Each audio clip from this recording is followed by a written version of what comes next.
Olá, paz do Senhor Jesus, tudo bem com você? Eu gostaria de deixar um versículo, uma pequena palavra para sua meditação, amém? Que está aqui no livro de Gênesis, no capítulo 1, versículo 26, que diz assim: E disse Deus: Façamos o homem à nossa imagem, conforme a nossa semelhança, e domine sobre os peixes do mar, e sobre as aves dos céus, e sobre o gado, e sobre toda a terra, e sobre todo réptil que se move sobre a terra. E criou Deus o homem à sua imagem, a imagem de Deus o criou, homem e mulher. E Deus os abençoou, e Deus lhes disse: Frutificai, multiplicai-vos, enchei a terra e sujeitai-a, e dominai sobre os peixes do mar, e sobre as aves do céu, e sobre todo o animal que se move sobre a terra. E disse Deus: Eis que vos tenho dado toda a erva que dê semente, que está sobre a face da terra, e toda a árvore que há fruto que dê semente, ser-vos-á para mantimento. Amém? Até aqui. Deus, ele está aqui falando, né? Ele, creio aqui, que ele está falando com a palavra, né? Cristo ainda não tinha sido encarnado com o Espírito. E eles no diálogo, ele fala, no versículo 22, e disse Deus: façamos. Então Deus não estava só, né? Façamos. E é incrível que ele fala: façamos o homem à nossa imagem, à nossa semelhança. O que é ser a imagem de Deus? Para a gente entender esse versículo, a gente tem que ir lá no livro de Apocalipse, que fala que o Cordeiro de Deus, ele foi morto antes da fundação do mundo. Então, na verdade, Deus, ele já tinha pensado um corpo para Cristo. Ele já tinha mentalizado como ia ser o corpo de Cristo antes, né? Antes do pecado acontecer, da queda do homem acontecer.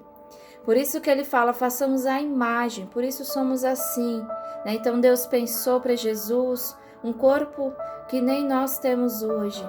Por isso que a gente é feito à imagem dele. E a semelhança, por quê? Porque Deus colocou em nós as características dele. Deus, ele colocou em nós a capacidade de ser parecidos com Deus através do Espírito Santo.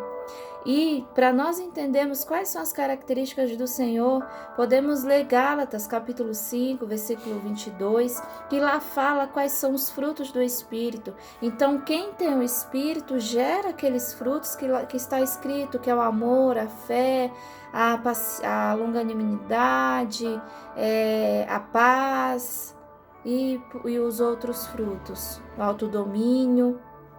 Então, Deus, ele cria um homem para o homem ser vencedor. Ele não faz a sua criação para que sua criação viva dominada pelo pecado. Ele não fez a sua criação, ele não criou o ser humano para que o ser humano viva uma vida frustrada, uma vida sem expectativa. Ele não criou o ser humano para que o ser humano viva uma vida sem fé, sem alegria. Deus, ele cria um homem para dominar. Quando Adão peca, quando Eva peca, que ali eles caem, né? Acontece a queda do homem. Deus, ele já tinha um plano preparado. E esse plano era o cordeiro dele, que, conforme eu disse, Apocalipse fala que ele já foi morto antes da fundação do mundo. Mas onde? No coração do Pai. Ele já tinha sido morto no coração do Pai, porque o Pai tinha tudo preparado para o plano de resgate da humanidade. E hoje, eu e você, nós podemos ter acesso a essa redenção. E como está escrito aqui, Deus, ele fez nós para dominarmos. E quando Adão pecou, ele perdeu o domínio. Só que quando o segundo Adão veio, morreu, viveu, morreu e ressuscitou. Esse domínio novamente Ele deu à sua igreja. Então, você não precisa mais viver no domínio do pecado, no domínio da ansiedade. Você não precisa mais viver no domínio da sobrecarga, no domínio da tristeza, no domínio dos pensamentos negativos, da depressão. Não, o Senhor, Ele tem para você uma vida onde você vai dominar. Não que você vá viver uma vida independente do Senhor, mas que você não vai se deixar dominar quando o pensamento ruim vier, quando o sentimento ruim vier. A vontade de Deus é que você domine, porque ele deixou aqui escrito no versículo 26 mesmo, e domine sobre os peixes do mar. Ei, a tristeza não é ela que deve te dominar.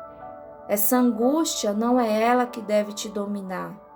E como que você vai vencer? E como que você vai superar?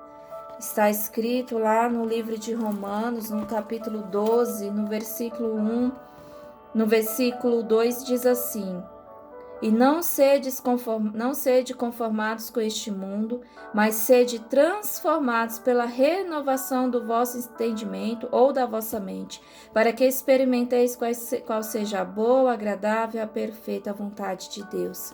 A vontade de Deus é que a tua mente seja transformada.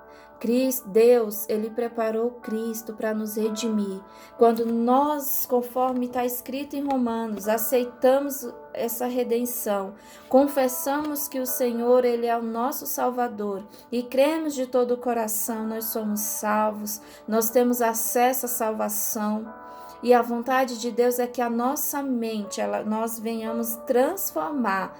Por quê? Porque antes de nós conhecermos a Cristo, a nossa mente, ela era uma mente negativa, uma mente sem entendimento.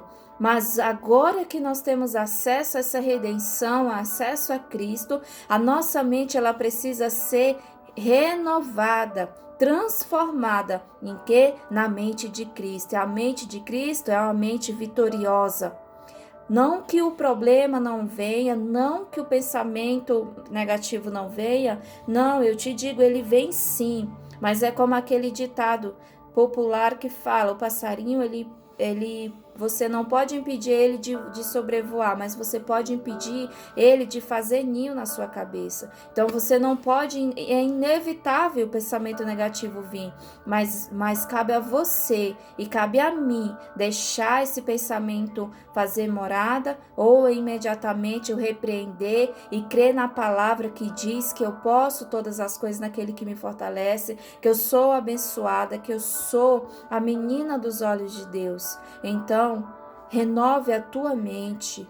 Deus, Ele quer você dominando sobre teus pensamentos. Você pode escolher os pensamentos que você pode pensar, que você quer pensar. Você pode escolher a quais sentimentos você vai deixar revigorar no teu coração. Você pode escolher qual estilo de vida você deseja viver. Não é fácil, mas como toda transformação exige esforço e exige investimento, a nossa mente ela precisa estar renovada para que assim possamos dominar. E como eu renovo? Na palavra, aprendendo de Cristo, estudando dele, aprendendo da palavra, orando, jejuando, criando um relacionamento íntimo com ele. Amém? E assim, cada dia a tua mente vai ser renovada, vai ser transformada. Deus, Ele quer você por cima e não por baixo. Se posicione hoje. Aceite a redenção de Deus que te perdoa, que te lava, que te limpa. E depois transforma a sua mente para que você possa viver a boa, perfeita e agradável vontade de Deus. Amém? Fique com essa palavra. Deus abençoe sua vida. Em nome de Jesus.